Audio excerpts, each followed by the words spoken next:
Hey everybody, hope you're all doing well. Welcome to another AV Adams video. This one's about the treasure of the Guadalupe Mountains, Ben Sublett or Bill Sublett's lost gold mine. And this is part of the continuing 4C recon series, so Four Corners. Obviously Texas is across the state line from New Mexico, south of Carlsbad, New Mexico, south of the Carlsbad Caverns. So sort of Four Corners. We're not limited to that region, but it is often a focus of what we like to do on this channel. So if you like this sort of stuff, like and subscribe. We'll get into the treasure story here in just a minute. First of all, a little update.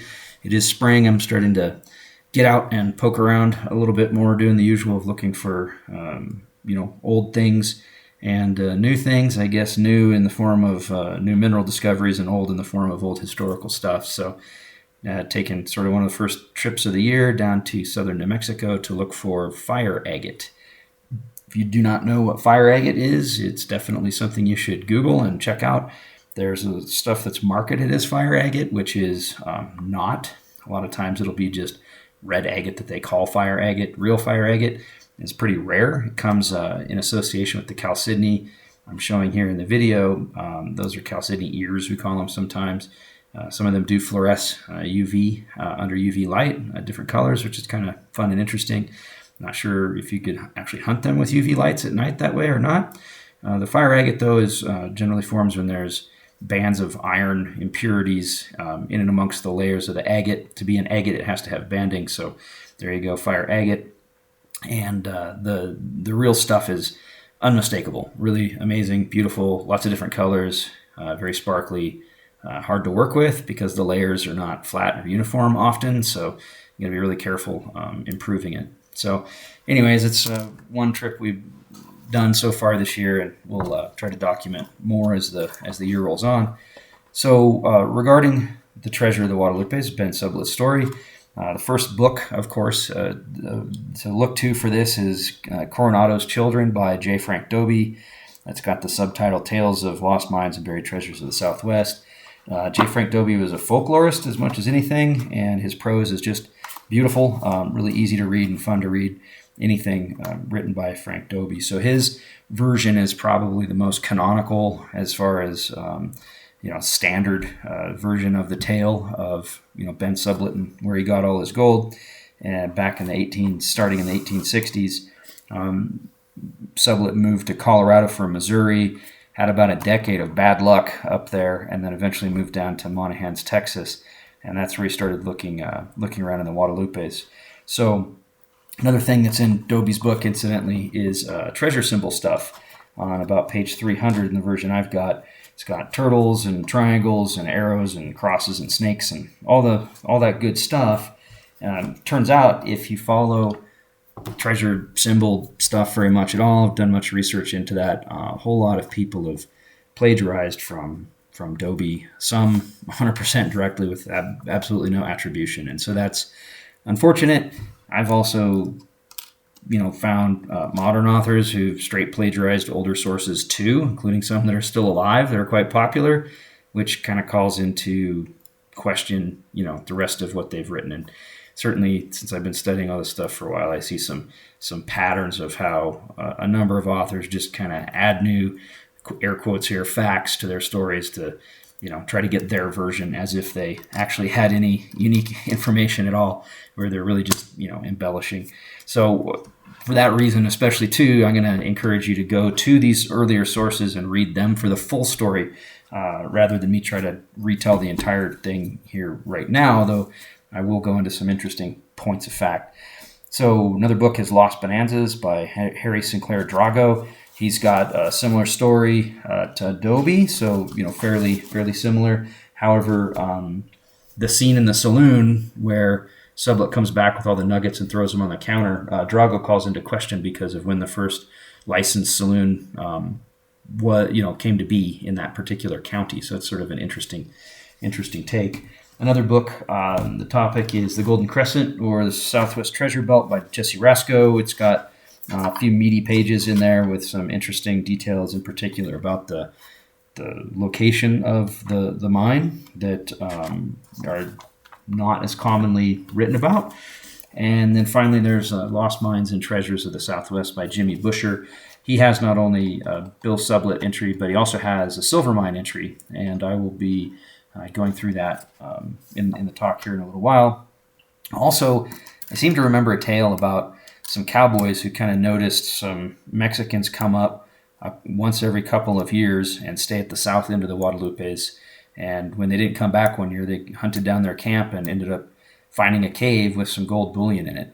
And so that's, I wish I could remember where the source is for that. Hopefully it's not one of those plagiaristic or fanciful sources I just mentioned. If I figure out which source that's from, I will include that in a future video. So for now, we'll get into the tale of Ben Sublett and his lost gold mine. So a lot of people call him Ben. Maybe he's more properly Bill because his first name was William.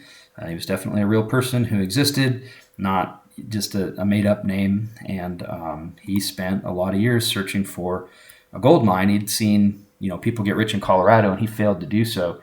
So he was, kind of angsty and angry about that. And so his wife passed away, and his children were kind of left to fend for themselves a little bit as Bill would go and hunt this mine with every spare ounce of time and money he had. And so he, didn't have a real great reputation because of sort of, how he sort of neglected his kids and didn't seem to have full employment and all that sort of stuff. So when he did eventually come into town, finally, with a buckskin bag full of nuggets, as it's described, then, of course, people's attitudes changed at least a little bit. And of course, humans being humans, people tried to get him drunk and get a secret out of him. They tried to buy the mine, and he laughed and said that, the offer they made him, he could get that much gold out in a week. And he also was followed quite a bit and took great pleasure in losing people and throwing them off his trail and, circling back and coming back to town with gold anyways. And nobody could really figure out exactly where he's going. He, always made it clear that he was hunting in the Guadalupes and said that he wanted to be buried within the side of the Guadalupes because it had been the source of his fortune and all that kind of stuff. So he could be telling the truth, he could be lying, but that certainly was the direction he headed from town also every time he left. So the thing is, that mountain range was sort of a stronghold for the Apaches who, weren't real happy in that time frame with anybody else. And so how could Bill Sublett survive in those mountains with all the natives up there sort of, keeping watch? There's maybe a cultural element that, they're not really supposed to molest anybody who's crazy. And so maybe he acted crazy or came across as crazy. Maybe thought he was crazy just for the sheer fact that he was up there by himself. Nobody knows. It's just that it was hard to be a solo person in those mountains, as a non-native person, and you're kind of taking your own life into your hands. And one person that Bill did eventually offer to show the mine to declined because he had his son with him, a 5 or 6 year old son with him at the time, didn't want to put him in danger by taking him into those mountains. So the son that Bill had, he did show the mine to once when he was 9, as it's told, and the son describes the mine and everything, but he wasn't able to figure out how to get back to it in later years, and spent most of the better part of the last parts of his life looking for it. So the mine is described as being sort of down a crack, a sheer kind of vertical cliff, and you'd have to rappel in and go into the cave at the bottom of that crack where the gold was, and the gold was just kind of loose in the gravel on the floor of the cave, and apparently plenty of it. So Ben and Bill kept going back and forth to the mine over the years, and never seemed to lack for any gold. So another book, The Golden Crescent by Rasco, also goes into some description of the cave and its locality as well.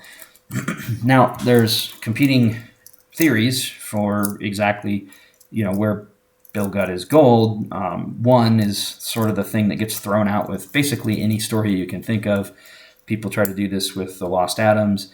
People try to do this with the Lost Dutchman. They're in the superstitions, which is to say that Bill had either come across or had himself possibly, dispatched some people who had a large amount of gold, and he was simply just returning to that ambushed burro train or cache that he had discovered over the years. So I don't think that's likely in any of the instances of any of those stories, but people seem to always like to throw that theory out, and so maybe that's satisfying to some, in which case you're looking for maybe a route of travel where an ambush would happen, some spur area off of that, as opposed to the mine itself. So anyways, like I said, I don't put much stock in that.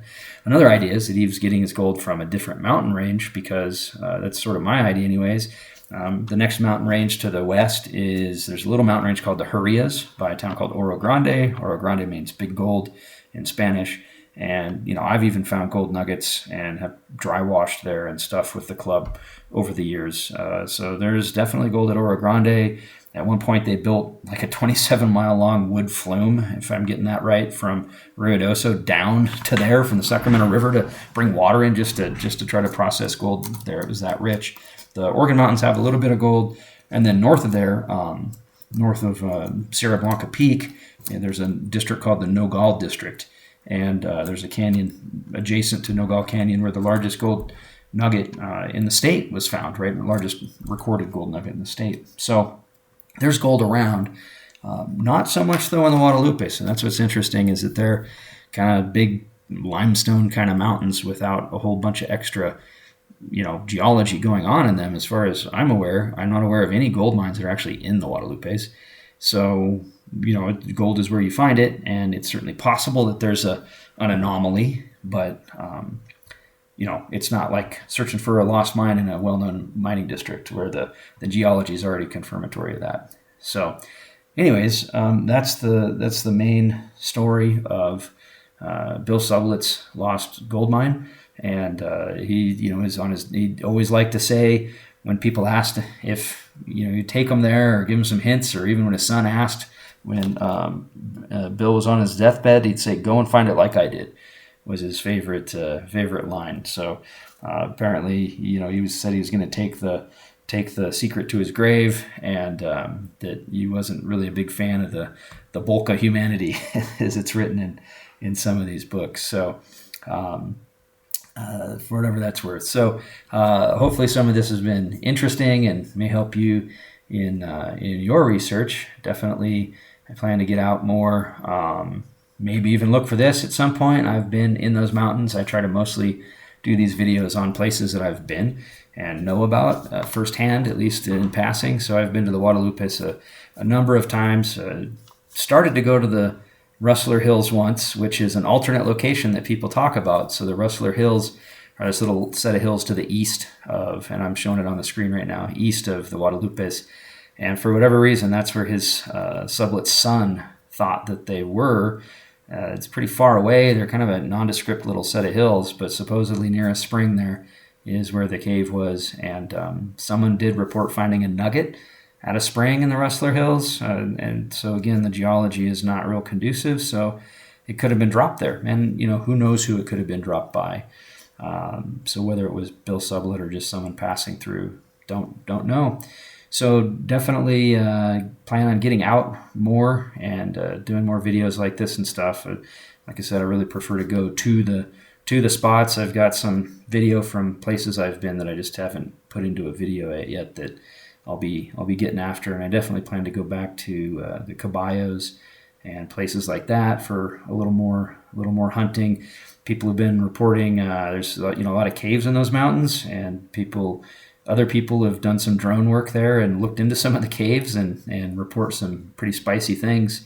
So that's be interesting to see how their work progresses, and maybe something will come of that. So there's other place I plan to get up into Durango this year, and there's a book by Temple Cornelius. It's a really great book. So I plan to do some stuff up there. If I strike it rich, I probably won't make a video. But if I don't, then I'll at least show you pictures of the forest and some other things. And so this Doc thing I'm showing, another YouTuber did something recently on Doc Perrick, and so Doc Perrick came along after Doc Noss and basically blew up and destroyed, mutilated, removed a whole bunch of treasure signs and symbols and stuff, or things that he thought were like Native American petroglyphs. That people confuse the two a lot, and sometimes interesting things are hidden in and amongst them legitimately too. So one way or the other, though, he destroyed a lot of stuff. I've seen places where things have been dynamited. I have pictures of stuff that was dynamited before I was born, but I got it from my friends that had spent a lot of time in those mountains back in the 60s, for example. So not too many decades after Nos and all those guys were supposed to be up in there. So there's so if you see Doc like that one I just showed on a tree, that actually is at a well-known location where when Nos himself most certainly did it.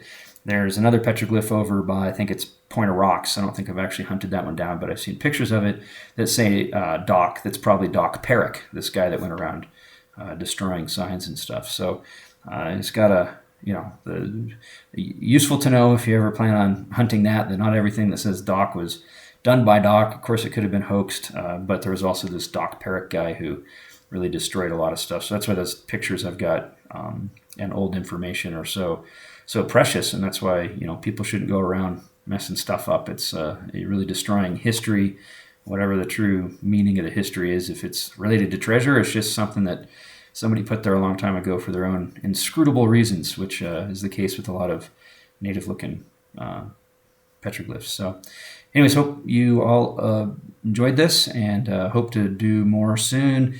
And if you're out there hunting yourself, then I wish you luck. I think it's out there somewhere, so keep after it.